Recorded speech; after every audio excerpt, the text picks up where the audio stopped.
Welcome back to iGen Politics. This is a podcast that makes politics engaging and relevant for all generations. This is Victor Shi. I'm currently a sophomore at UCLA, was elected as the youngest delegate for Joe Biden, and also co-host this podcast.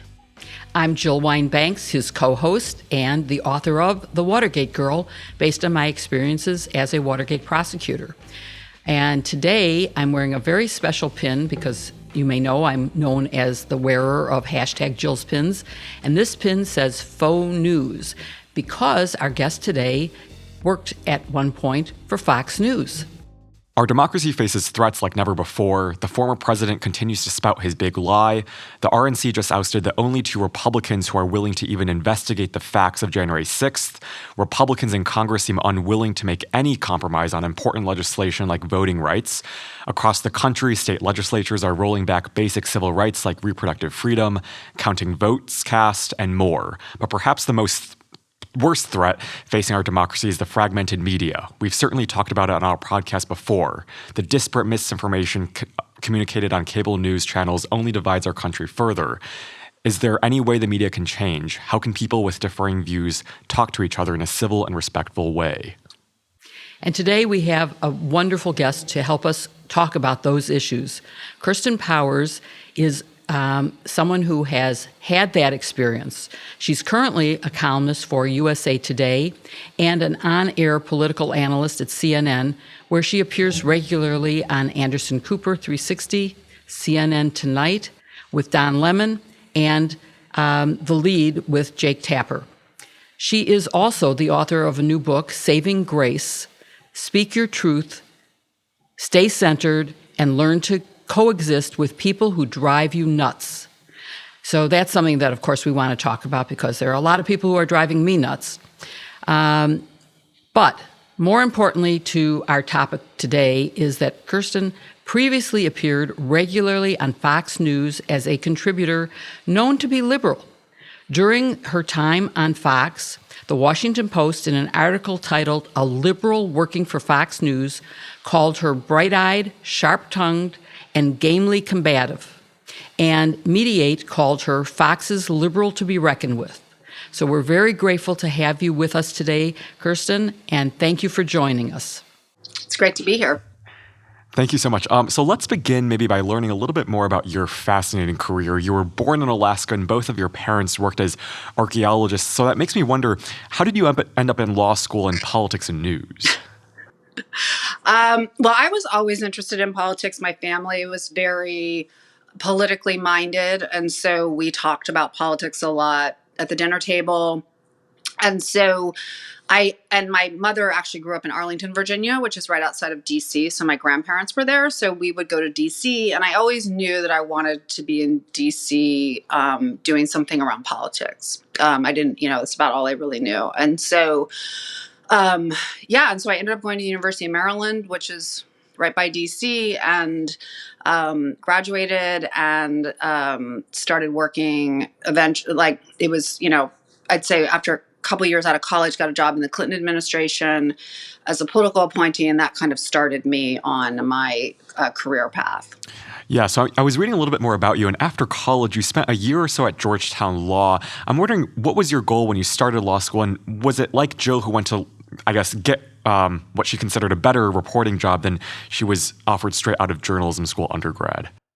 Well, I actually didn't go to law school until I was in my late 20s. So I first worked in the administration, and then when I had been there for about 4 years, and I honestly, I did it for the credential, if I'm being totally honest. Everybody I worked with who were kind of my mentors had law degrees or, advanced degrees. And so I felt like it would be a good credential, a good education. And so I ended up going to Georgetown Law School. And about a year and a half into that, I was offered a job. I was still working while I was going to law school. I was offered a job at America Online, which at the time was like the hottest company in the world with the internet, which was a new thing. And they offered me kind of my dream job, running their international communications and launching their international businesses. So I was like, okay, I'll take I actually tried to still go to law school and do that, which was insane.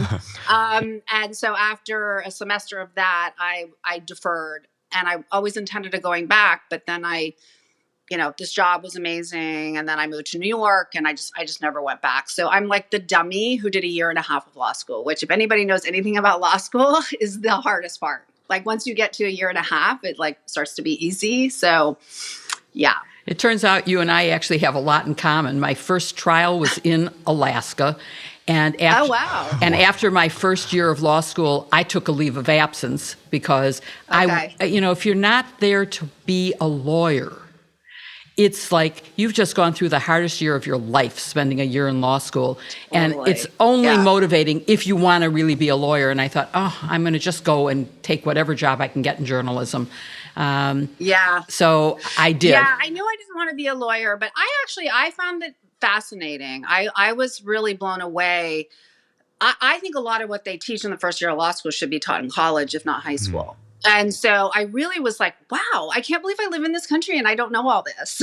It's not just, it was just like constitutional law and stuff. I was like, it was just really interesting. It was really hard too, but it was brutal. It was a brutal year for sure. Year and a half, basically. But because I was doing the night program. And so I was, oh, wow. You do a year and a half. Your first year is the same as a day student with like one less class. Wow. Which I'm just like, only a 20-something could do this, and work. Because today I'm like, I don't even see how this is possible. It's quite amazing because that first year is really, really hard. Brutal. But I agree with you that the critical thinking skills you get, not just the substantive knowledge of constitutional law, but how to analyze, wouldn't that be a wonderful thing if all of our citizens had that? And we'll talk more about that as we go through our questions. But for now, we're just sort of trying to help some of our, this is an intergenerational podcast where we have people my age listening and people Victor's age. And so we always try to get the career path ideas and show people that one thing leads to another, but it's not linear. It can be kind of off base. And so, you've done all these weird, strange things. You were Deputy Assistant U.S. Trade Rep for Public Affairs, which is, again, in the communication side, but that's a pretty specific and interesting job in the administration. And then, of course, you were also at AOL, and then it got acquired by Time Warner, and you stayed on for their foundation. And so I'm just trying to think, tell them what you think in your background gave you the experience to do those diverse jobs. Well, I think that so one thing I would say to anybody, a young person who's listening, is what you said was really important, because a lot of times people try to plan, and nothing that I did was part of the plan. Nothing. In fact, I was a journalism major in college, and by the time I graduated, I was like, I don't want to be a journalist. I want to work in politics. And and then ended up going into journalism as a second career. And so I think that you just have to kind of take the next step, and you just don't know what's going to show up. So if somebody had said to me, so in my 20s, for example, there was no job. The job I do now did not exist. Right. There was like CNN existed, but it wasn't, MSNBC didn't exist. Right. Fox News didn't launch until 1998. So this whole cable news world, the internet, 24/7 news did not exist. So the idea that like you would have this space for all these voices, right? I couldn't have imagined it because it didn't exist. And so I think, when I went into the administration, I started as a junior person. I was a press assistant. It was called a public affairs specialist. And I basically answered phones and faxed and, did administrative stuff and helped organize press conferences and, did that kind of stuff. And I just worked my way up, and I learned. I had an amazing boss. And so I always tell people, get a job at a great place with an amazing job, and don't worry about where you're starting. Like, I was not, I was very junior, and my boss mentored me and taught me and brought me along. And I just kept getting promoted until I was, doing like press secretary type stuff, working with reporters, doing a lot of, traveling with my boss, who was a cabinet official. And so learning a lot from that. And that set me up to be really uniquely qualified to do this job at AOL, which was an international communications job where I had been doing communications internationally. And had a lot of, you know, had learned so much and given so much responsibility. And so I was recruited for that job. I never applied for that job. They found me and, offered me the job. So yeah, it was, and then I did that for 4 years. And then when I left, I went back into politics, and those communication skills transferred to working on campaigns. So I started doing that, working for the Democratic Party in New York. And while I was doing that, a friend said, I think you should go on TV and, talk about politics. And so she gave my name out to some people. I went on. It's just one thing led to another, and it wasn't, and here I am. Now, I worked very hard. I want to say that. It's not like it's easy. I did work very hard, but still, you just don't know what's going to happen. Exactly. And being open to those opportunities and seeing that what you did in the past, even though it's not in a direct line with what you're going to do next, can work. And I have found that to be the best way to have a great career, is to do that. I just wrote an article for the ABA Student Lawyer Journal, which is called What I Wish I Had Known When I Was in Law School. And my answer was, I'm glad I didn't know any of the things that everybody else is saying they wish they knew, because if I had known, I probably wouldn't have done what I did. And I just fell from one thing to another, and it all makes sense in the end. And it's been great. But talking about politics and your love of politics, you did actually work for Andrew Cuomo in his reelection. And so talk more about that, because that was really getting directly into politics, being in a campaign like that. Yeah, I worked on his first governor's race. So, this was a long time ago. And I did that, and then I worked on a mayoral race in New York City. I was living in New York City, and that's when I also started doing work for the Democratic Party. And honestly, I realized pretty quickly that life was not the life for me. Campaign life is for 20 somethings. It's not. And I was only like 31 or 32, but I was like, this is not for me. And so I knew that I didn't want to spend, my career doing that. And that's when I transitioned into doing TV, realized that I could make a career out of that. And so, and to be able to, when I'm saying things, to be speaking for myself, not speaking for other people, which is what I was doing before. And so, but I do see how even doing the year and a half of law school, I really feel like it helps me, like you're talking about, with the critical thinking of being able to really analyze things very clearly, to argue things in my columns. I think it makes me a better columnist. I think that my analysis is better because I've worked in politics. So a lot of times when people are journalists who are analyzing politics, it's just like, that's just not how it works. They're saying things and they're making criticisms, and it's like, that just simply is not how it works. And so I have experience being there. And so I actually understand how it works. And I think that also makes me better at my job. I absolutely. And that's an important lesson for our listeners to pay attention to, about how you can parlay a skill in one place in a totally different environment. So, but I, just because I'm personally curious, I just want to ask, you worked for Cuomo. It's a long time ago, I know, but you also worked with another Cuomo because you were at CNN. And so I'm just wondering if you were surprised by the allegations that came out against Governor Cuomo and about the firing of his brother from CNN. Yeah, I didn't work with Chris very much. So, I worked with him a little, and I never had any bad experiences with him. And with Andrew, I don't know if I could say I was surprised. I don't, it was a difficult environment, when I was working for him. So I'm not surprised by the allegations of being a difficult boss and those kinds of things. I was probably a little surprised, by the sexual harassment claims. So, Yeah. But like I said, it was like 10 lifetimes ago. It's like I don't really, and you know, I've changed a lot since then. And so, I always was like, maybe he's changed. You don't really know. It's like, who we were 20 years ago, I don't know, has much bearing on who we are today. That's true. What about with Zucker's departure? Is there anything that you can shed light on in connection with that? No, I mean, it's shocking. I was shocked. It's, he's an incredible boss.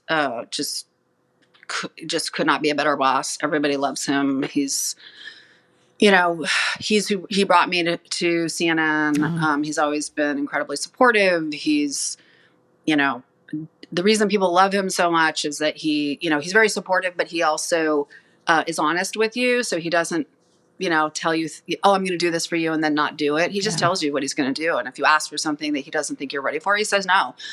And that's a great boss. And he's somebody that I feel like would have my back if something happened, which, in today's world, yes, we don't know. Who knows? You're going to say something and everyone's going to come for you.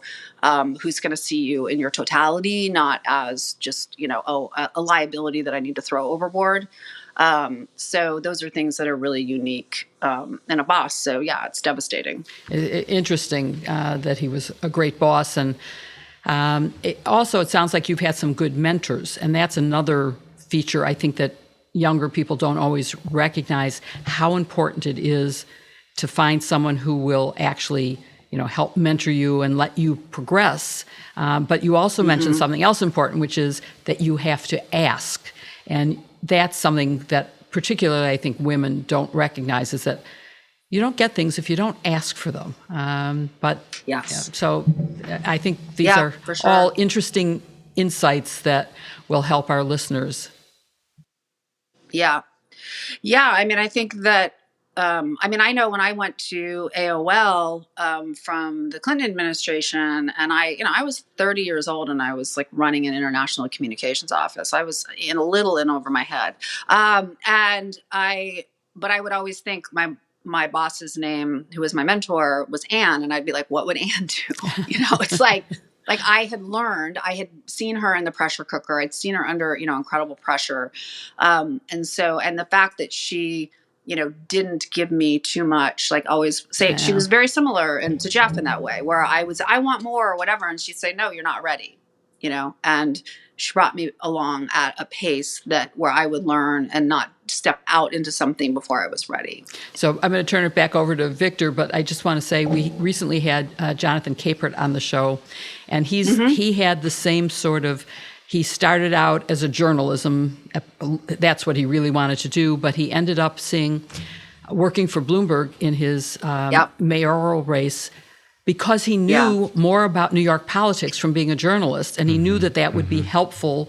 And then he said, but I really like reporting. And so he went back to journalism. Yeah. But it is using the skills you get in one job in a very different way. So, but take it away, Victor. Sorry.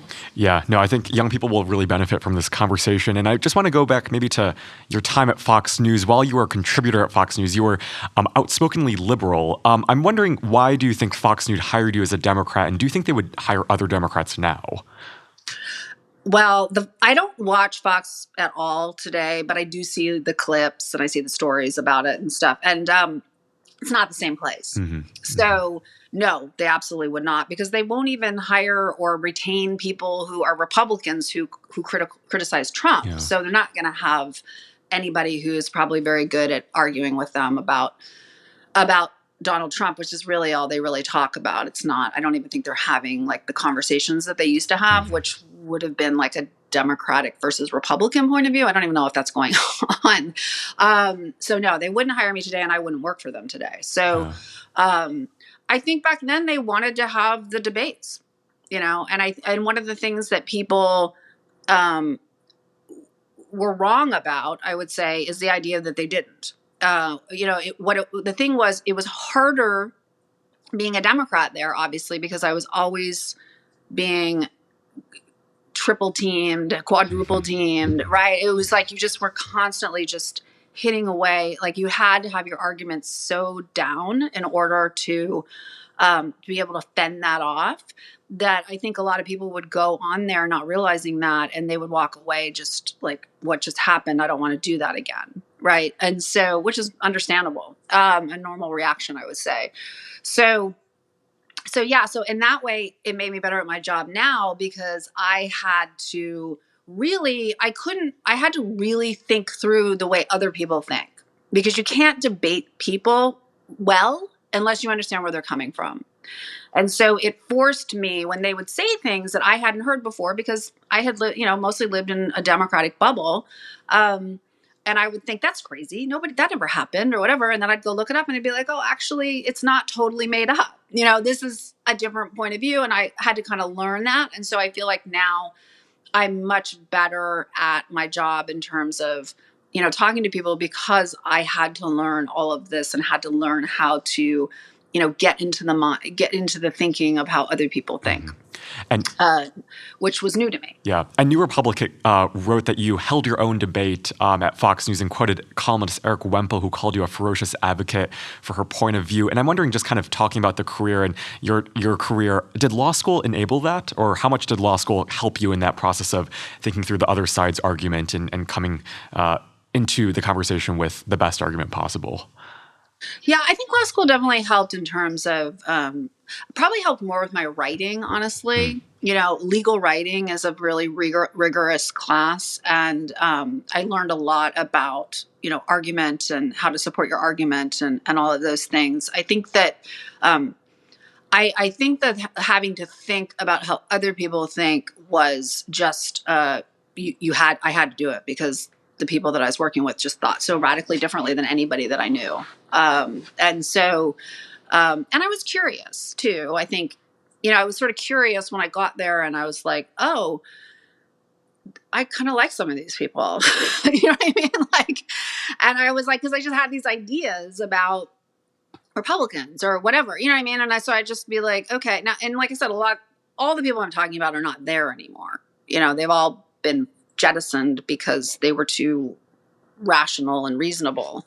But I started to realize, like, okay, it's not all crazy or misinformed. There are actually different worldviews here. And, and so it did help me kind of, I think through more like why I believed what I believed. Now, it made me actually more liberal, interestingly. It didn't, the more I really delved into things, it didn't, I appreciated that people thought differently, but it didn't in any way convince me that they were right. So I think that, it was just a survival mechanism, basically. I had to understand other people. Before we leave that, I just want to ask, because as I'm listening to you, yes, it's also very important to understand where people are coming from. But when they're coming from made up facts, when they're coming from no truth, that's what the issue is, I think, today. So I think what you're saying is... Yeah, it's very different today. Yeah, okay. I just wanted to clarify that you're not saying now that's true. Back then it would be more about like supply side economics versus, you know what I mean? Right. What Republicans believe about the economy, or, what they think about healthcare or these kinds of issues. It wasn't like what actually happened. Like, it wasn't that, because a lot of times, and I think Democrats and Republicans do this, they would say, well, if the other side just had all the facts, they would come to another conclusion. And what I realized was the people I was dealing with had the same facts, and they just didn't believe the same things that I believed about the role of the government or our responsibility to other people or whatever it was, and about how economics works. And so it was we weren't disagreeing about the facts. We were disagreeing about our worldviews. Now it's about the facts. And that's the crazy making part. And that's I'm not going to spend my time trying to understand that. It's not, I do spend my time in my book, trying to understand how people get to this place, certainly. And I think that that's a worthwhile endeavor, because it helps you not judge people and kind of, not take on all of their stuff. But it's not, I'm not going to debate them. I'm not going to debate reality. So did you get to the point that you left Fox because it had gotten to that? Yeah, I think I would have left anyway. I just realized that it just wasn't a healthy environment to be arguing all the time with people, and to be getting ganged up on. Yeah. And Yeah. but I sped up my departure because I was under contract, and so as everybody is, and so I really wouldn't have been able to leave when I left, had Roger Ailes not imploded. So I was trying to get out of my contract. I'd been trying to get out of my contract for about a year, and Roger Ailes wouldn't let me out of my contract. And what precipitated that was this crazy making, alternate universe, when Trump came on the scene and started attacking Fox, and Fox was trying to get back in his good graces, and so it started to change the dynamics, and the people who weren't playing along with it were, kind of getting less airtime, and it was too crazy for me, and I was like, I can't be here. And so, but I only was able to leave because Roger Ailes imploded, and in the chaos, my agent went in and was like, let her out, and so they let me go, and I went straight to CNN. Yeah, that sounds like a lucky, fortuitous circumstance for you. Totally unseen. Yeah. But again, it's one of those things where life develops, and if you're ready to take advantage of it, you can. This was all, is this part of the evolution of sort of Fox News versus Fox Entertainment? And, what is an entertainment versus what's news? What's the line for what's opinion? You now have defamation suits against Fox on the, the side of not opinion, because opinion can be, it's harder to prove falsity in opinion. But it seems like maybe Fox is going to learn a lesson from some of these, the Smartmatic and Dominion lawsuits for being totally false. And I'm just wondering whether are the people there, are they driven by a profit motive only, or do they actually believe what they're saying? Is this consistent with their actual beliefs? Do they not know the truth? People who, see, I don't really know, because the people who are now, it's a completely different place than I was there. So, like, the person who was my boss, my direct boss, isn't there anymore. My colleagues that I mostly worked with are not there anymore. The entire primetime is different than when I was there. So it's impossible to know what's going on over there. I don't know. It just doesn't look like. I would be more inclined, just as an outside observer, to say that they're driven. Do I think that everything that they say that they think is true? Not necessarily, but do I think there's like a meta truth there? Yes. And that's that liberals are evil, and that Donald Trump is our savior. And I think that that's how they justify everything that they do. Well, thankfully for yourself, you don't have to deal with Tucker Carlson and all of that. You now work at CNN, which is sort of on the opposite political spectrum, I would say. It gives actual facts. And I am old enough to remember when Democrats and Republicans did share facts and just disagreed about the policy implications of it. And you could have routinely good civil conversations with conservatives because they accepted truth. But was it whiplash for you going from Fox to CNN, because you went immediately to CNN? No, not at all. Yeah. I mean, the thing was, it was the Trump era. So, I really went into a not dissimilar situation. I mean, because now I had these Trump surrogates to debate.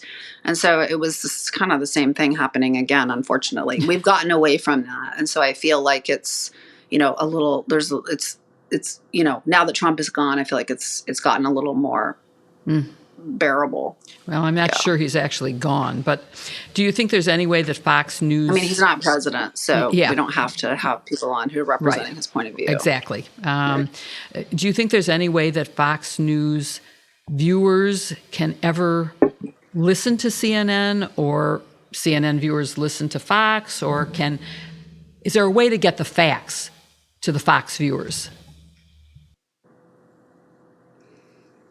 I mean, it's hard for me to imagine Fox viewers watching CNN the way it's been so demonized by Trump and now Fox News, right? So they've been convinced that it's just something that it's not. I mean,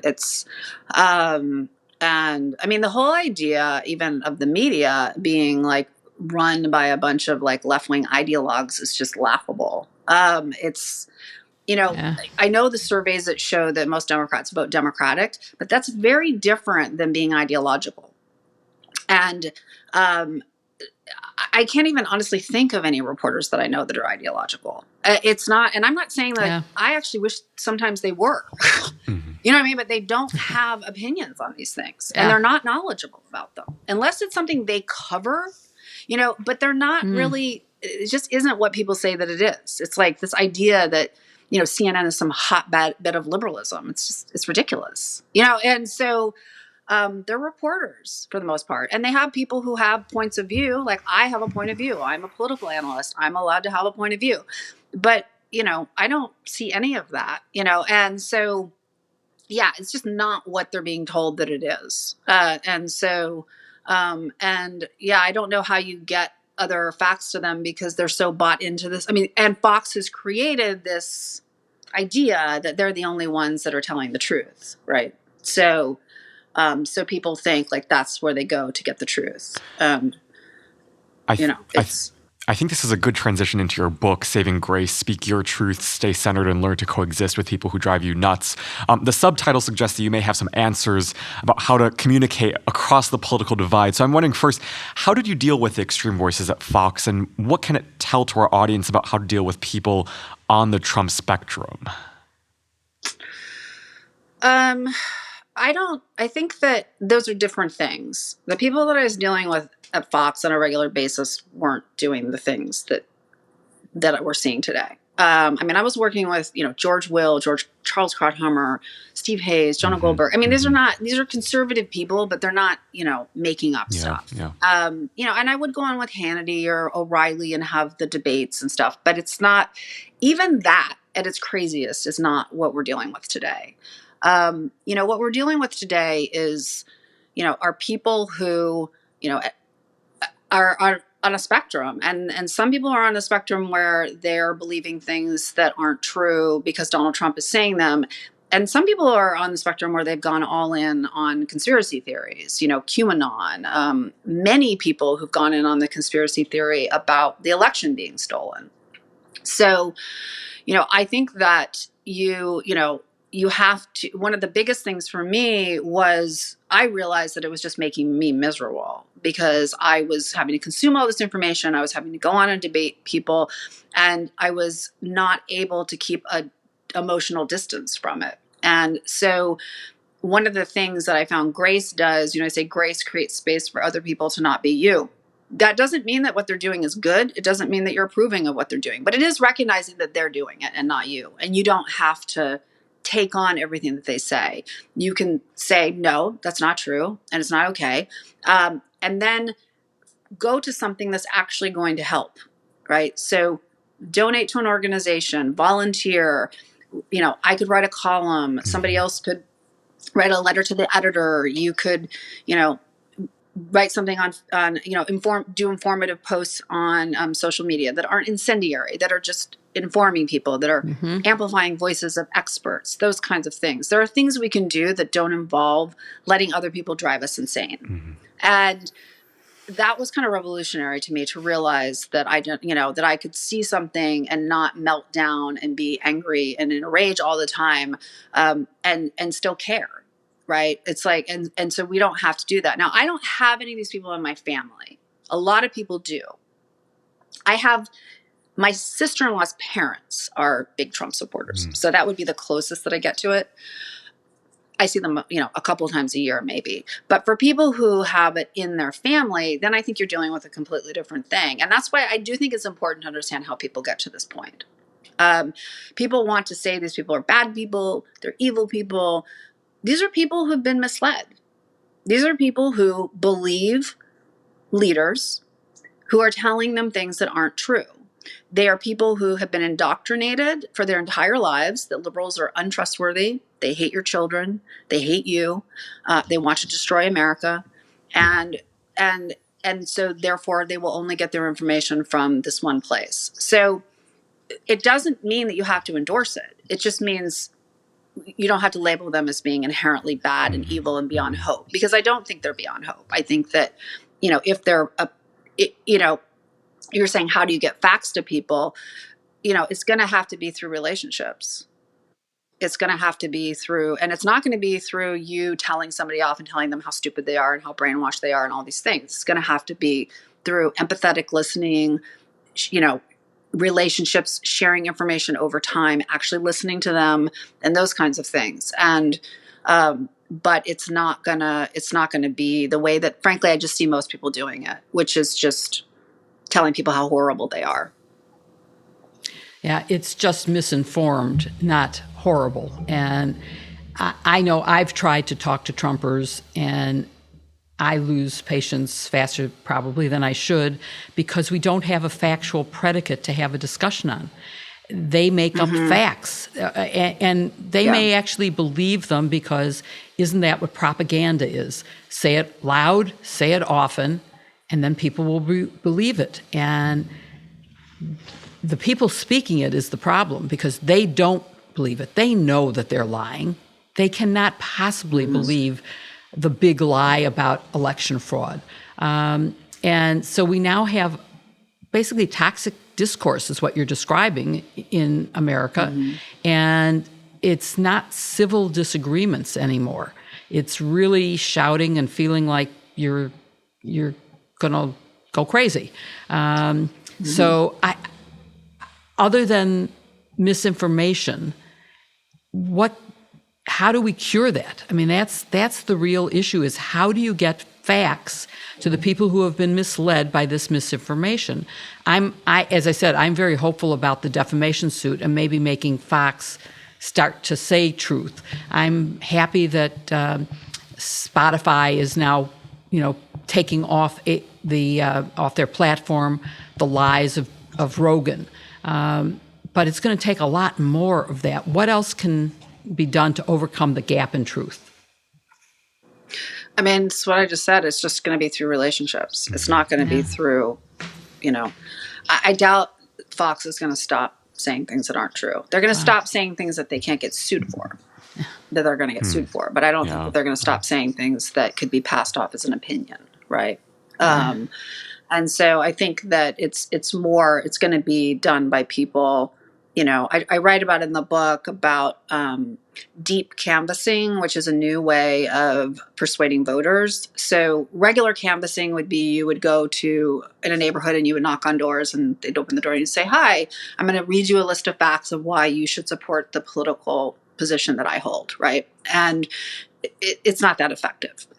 Deep canvassing is, you have a person who goes out who, the two examples I use in the book, one dealt with trans rights and the other dealt with undocumented immigrant rights. And in those cases, they sent those. So a trans person goes out and with other trans people and knocks on doors, and then they open the door and they say, "Hi, there's this law that's, we want to pass, and that protects trans rights. Can we talk about that a little bit? What do you know about trans rights?" And you start a conversation. And so you're not just assaulting them with facts, because everybody will shut down. And then through those conversations, when the person would say, "Well, I don't support trans rights. I don't even understand why we need to have them." And then the person would say, "Well, actually, I'm trans. Can I tell you a little bit about my life?" And then they talk about it. And what they found is that people will listen to your experience more than they'll listen to facts, because we live in a post-fact world. So and it ended up, they were able to shift a lot of people's views through doing this. And same thing with undocumented immigrants, of people saying, "Well, I have a parent who's an undocumented immigrant. Can I tell you a little bit about what that's like?" And that's how it happens. But it does involve like empathically listening to the other person, which I think people have, is very hard. Yes. And these activists will say is very hard. It's very hard. Very hard for a person to have to sit there and listen to someone say why they don't support your rights. Right. But this is what they found really shifted people. And so I think that, I have in the book a chapter on embracing healthy conflict. And so how do you enter into conflict with people where you're talking about really serious issues, There's a way to do it. And I don't think it's not beyond, when I think like it's beyond hope, I think of MLK, right? It's like, what could be more beyond hope than ending segregation in the South, right? What could be more beyond hope than gaining the rights that were gained through that struggle? And so you have to it's like one step at a time. But it's just not going to be done by demonizing people. It's like adding more like demonization and domination to this mix is not going to make things better. Well, I hope our audience will listen or read your book and learn how to have these conversations, because obviously it's up to us to convert one at a time. So if you have relatives who are members of the Trump cult, read this book and learn how to have a conversation with them to bring them back into reality. That sounds like good advice to me. And Victor, I think you have another question? Yeah, well, I mean, just listening to you talk about all of this, I'm wondering for young people specifically who have, I guess, seen a lot of the toxic discourse that we've been talking about on TV and elsewhere, like what would you tell them in terms of how to have civil conversations with people who they disagree with? Well, I think I do think you have to learn a lot. You could read my book or you can read another book, but I do think that I don't think a lot of us learn how to have healthy conflict in our families. You either learn to have like toxic conflict, where people yell and are demeaning to each other, or you grow up in a family where nobody ever says anything, right? Mm-hmm. So it's like there's kind of these two extremes and there's a middle ground. And so even civility kind of rubs me a little bit the wrong way, because it almost sounds like you can't have emotions, right? And that, like it's okay to get upset. It's okay to, like you might get into this conversation and get very upset about what's being said, but what you need to learn how to do is when that happens to say, hey, I'm going to take a break. I'm going to go for a walk. Let's both go for a walk and come back.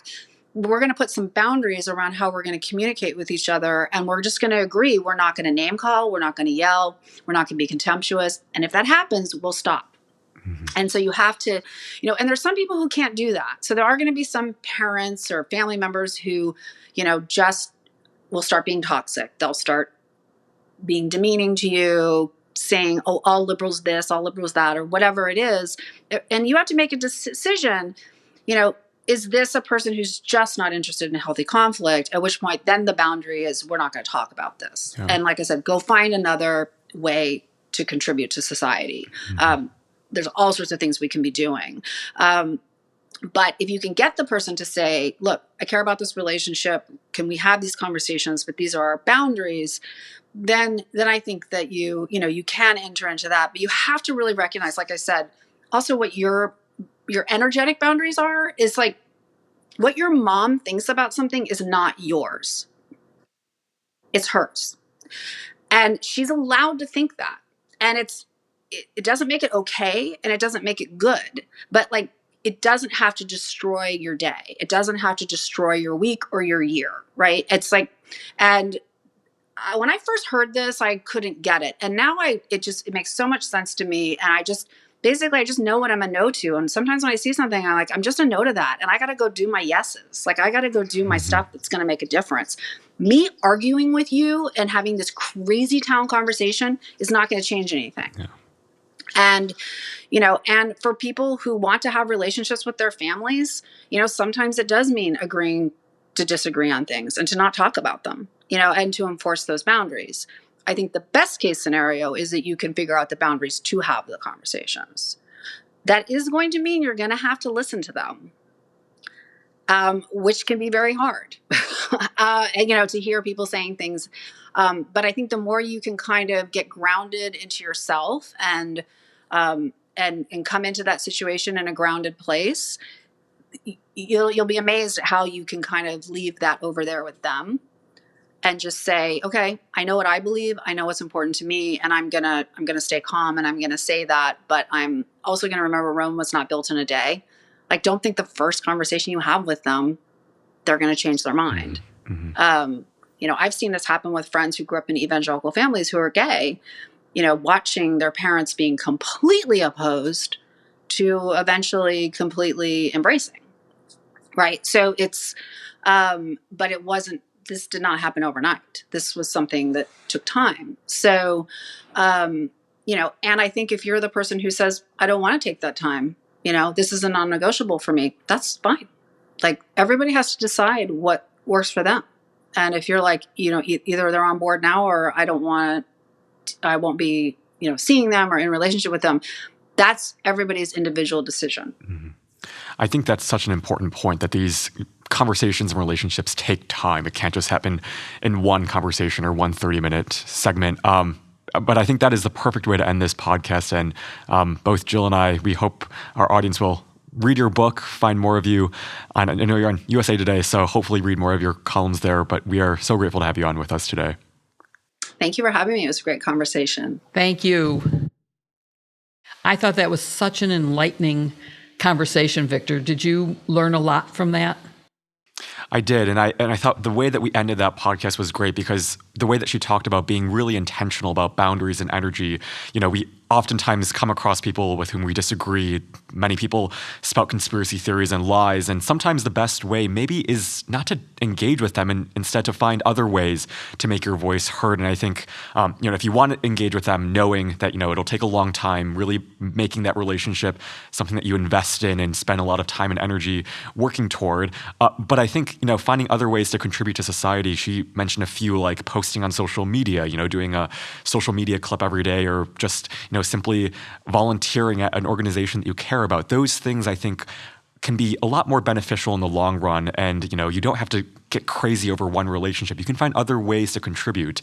And I thought that was one of the most interesting things about the conversation. How about you, Joe? What did you like about that? And then how do you think we can find other ways to contribute right now? So I would say there are people who are more in the middle, and that it's more beneficial in terms of the use of your time to try to reach the people who you might actually be able to persuade.